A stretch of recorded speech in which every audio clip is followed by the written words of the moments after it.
Health officials in Minnesota are telling doctors to be on the lookout for a rare disorder called acute flaccid myelitis, or AFM. It attacks the nervous system and can cause paralysis. There are no known treatments. 38 cases have been confirmed in the U.S. this year. 6 children were recently diagnosed in Minnesota. Here's Kate Raddatz of our Minneapolis station WCCO.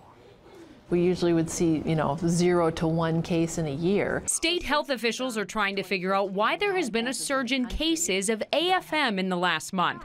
The disease was originally discovered in 2014, but typically affects fewer than 1 in a million children. We're not clear what is the cause. We know that viruses have been associated with it. Viruses like those that can cause West Nile, but it's unknown if it could be linked to genetics, environment, or if it's contagious. All 6 victims in Minnesota have been under the age of 10. It was September 9th. It was Sunday. We left church a little early because he was just getting some cold symptoms. James Hill's son had symptoms that got aggressively worse until his neck and left arm were stiff. 7-year-old Quentin spent 2 weeks in the hospital getting MRIs and a spinal tap before receiving the AFM diagnosis. Extremely emotional. Obviously, the world seemed like it was crashing down. There is currently no cure for AFM. While the symptoms mimic polio, it is not the same.